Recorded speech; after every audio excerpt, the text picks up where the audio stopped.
ಚಿಕ್ಕ ಬಟ್ಟೆ ಹಾಕಿದ್ಲು, ಅದಕ್ಕೆ ರೇಪ್ ಮಾಡಿರ್ಬೇಕು. ಸರಿಯಾದ ವಯಸ್ಸಲ್ಲಿ ಮದ್ವೆ ಆಗಿದ್ರೆ ಯಾಕೆ ಹೀಗಾಗ್ತಿತ್ತು? ರಾತ್ರಿ ಎಲ್ಲ ಹೊರಗಡೆ ಇದ್ರೆ ಮತ್ತೇನಾಗುತ್ತೆ? ಯಾರ್ಯಾರ ಜೊತೆನೋ ಫ್ರೆಂಡ್ಶಿಪ್ ಮಾಡಿದ್ರೆ ಹೀಗೇ ಆಗೋದು. ಹೀಗೆಲ್ಲ ರೇಪ್ ಬಗ್ಗೆ ಹಗುರವಾಗಿ ಮಾತಾಡೋರ್ನ ನೀವ್ ನೋಡೇ ಇರ್ತೀರ. ಆದ್ರೆ ಇದೇ ಇವ್ರ ಹೆಂಡತಿಗೋ ಮಗಳಿಗೋ ಅಮ್ಮಂಗೋ ಆಗಿದ್ರೆ ಇವ್ರು ಇದೇ ತರ ಅಂತಿದ್ರ?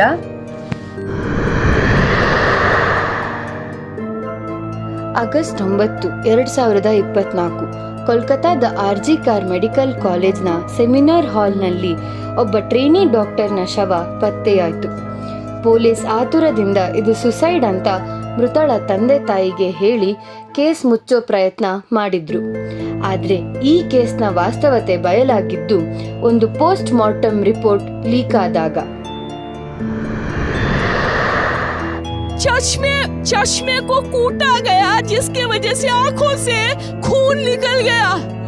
मैं प्रधानमंत्री से हाथ जोड़ के रिक्वेस्ट करूंगी कि ये घटना जो एक 31 year old एक meritorious student who has cracked her medical with her own stamina and her own intelligence goes to that top and becomes a promising doctor should not be killed, or her voice should not be smothered like this.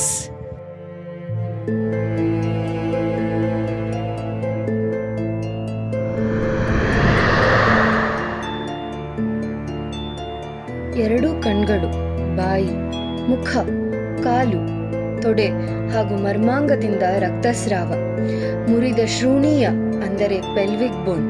ಕೊಲೆಗೆ ಕಾರಣ ಕತ್ತು ಹಿಸುಕುವಿಕೆ, death by ಸ್ಟ್ರ್ಯಾಂಗ್ಯುಲೇಷನ್. ಸುದ್ದಿ ಮಾಧ್ಯಮಗಳಲ್ಲಿ ವಿಷಯ ಪ್ರಕಟವಾಗಿದ್ದಕ್ಕೋ, ವೈದ್ಯರ ಪ್ರತಿಭಟನೆಗೆ ಹೆದರಿಯೋ ಅಥವಾ ಸಾಮಾಜಿಕ ಜಾಲತಾಣಗಳಲ್ಲಿ ವಿಷಯ ಹರಿದಾಡಿದ್ದಕ್ಕೋ ಗೊತ್ತಿಲ್ಲ, ಕೋಲ್ಕತಾ ಪೊಲೀಸರು ತನಿಖೆ ಶುರು ಮಾಡಿದ್ರು. ರೇಪ್ ಆದ ಹಾಲಿನಲ್ಲಿ ಸಿಸಿ ಕ್ಯಾಮೆರಾ ಇರಲಿಲ್ಲವೋ ಇಲ್ಲದ ಹಾಗೆ ಮಾಡಿದರೋ ನಾಕಾಣೆ. ಆದರೆ ಹತ್ತಿರದಲ್ಲೇ ಸಿಕ್ಕ ಹೆಡ್ಫೋನ್ ಅನ್ನು ಹಲವರ ಮೊಬೈಲ್ ಫೋನುಗಳಿಗೆ ಕನೆಕ್ಟ್ ಮಾಡಿದಾಗ ಸಿಕ್ಕಿದ್ದೇ ಸಂಜಯ್ ರಾಯ್.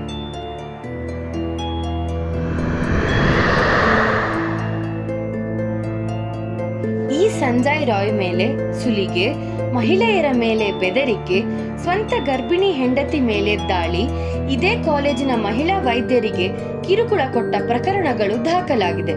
ಆದ್ರೂ ಈತ ಯಾಕೆ ಇಲ್ಲಿ ಕೆಲಸ ಮಾಡ್ತಿದ್ದ?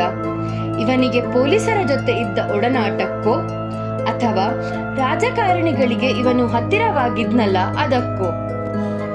ಈಗ ಹೈಕೋರ್ಟ್ನ ಆಜ್ಞೆಯ ಮೇರೆಗೆ ಕೇಸನ್ನು ಸಿಬಿಐಗೆ ವರ್ಗಾವಣೆ ಮಾಡಲಾಗಿದೆ. ಆದರೆ ಈ ಪ್ರಕರಣ ಅಧಿಕಾರಶಾಹಿ ವೈಫಲ್ಯದ ಬಹಿರಂಗ ಉದಾಹರಣೆ.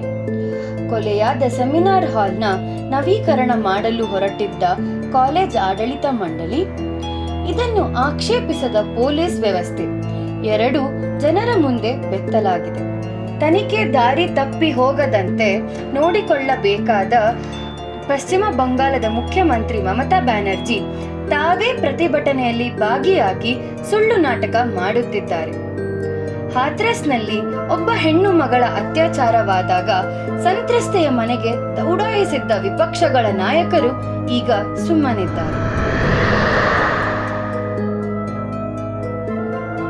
ಎಂತಹ ದುರ್ವಿಧಿ ನೋಡಿ ನಮ್ಮ ಭಾರತದ್ದು. ಅದು ದೇವಿಯನ್ನು ಶಕ್ತಿಯಾಗಿ ಕಾಳಿಯಾಗಿ ಪೂಜಿಸುವ ಪಶ್ಚಿಮ ಬಂಗಾಳದಲ್ಲಿ.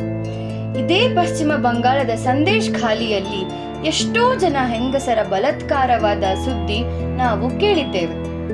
ಆದರೆ ಆರೋಪಿ ಶೇಖ್ ಶಹಜಹಾನ್ ಆಡಳಿತ ಪಕ್ಷವಾದ ಟಿಎಂಸಿಯ ಸದಸ್ಯನಾಗಿದ್ದರಿಂದ ತನಿಖೆ ಹಳಿ ತಪ್ಪಿತು.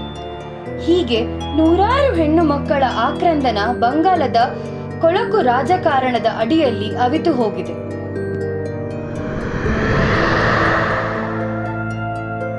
ಇಂತಹ ಸಮಯದಲ್ಲಿ ಕುರುಕ್ಷೇತ್ರದ ಯುದ್ಧದಲ್ಲಿ ಕೃಷ್ಣ ಅರ್ಜುನನಿಗೆ ಹೇಳಿದ ಮಾತು ನನಗೆ ನೆನಪಾಗುತ್ತಿದೆ. ಅರ್ಜುನ ದೃಪದ ಮಹಾರಾಜರ ಪುತ್ರಿ, ಪಾಂಡವರ ಪತ್ನಿ, ಇಂದ್ರಪ್ರಸ್ಥದ ಮಹಾರಾಣಿ ದ್ರೌಪದಿಯ ವಸ್ತ್ರಾಪಹರಣದ ಸಮಯದಲ್ಲೇ ಸುಮ್ಮನಿದ್ದ ಈ ಸಮಾಜ ಒಂದು ಸಾಮಾನ್ಯ ಹೆಣ್ಣಿನ ಮಾನವನ್ನು ರಕ್ಷಿಸುವುದೇ? ಅರ್ಜುನ ದ್ರೌಪದಿ ವಸ್ತ್ರಾಪಹರಣ ನಿನ್ನೊಬ್ಬನ ಸಮಸ್ಯೆಯಲ್ಲ, ಇದೊಂದು ಸಾಮಾಜಿಕ ಸಮಸ್ಯೆ. ಹಾಗೂ ಈ ಸಮಸ್ಯೆಯ ವಿರುದ್ಧ, ಈ ಸಮಸ್ಯೆಯ ಕಾರಣೀಭೂತರ ವಿರುದ್ಧ ಹೋರಾಡುವುದು ನಿನ್ನ ಧರ್ಮ ಎಂದು ಹೇಳಿದ್ದರು. ಭಾರತದಲ್ಲಿ ದಿನಕ್ಕೆ 86 ಮಹಿಳೆಯರ ಮೇಲೆ ಅತ್ಯಾಚಾರ ಆಗುತ್ತೆ. ಈ ಮಹಿಳೆಗಾದ್ರೂ ನ್ಯಾಯ ಸಿಗುತ್ತಾ?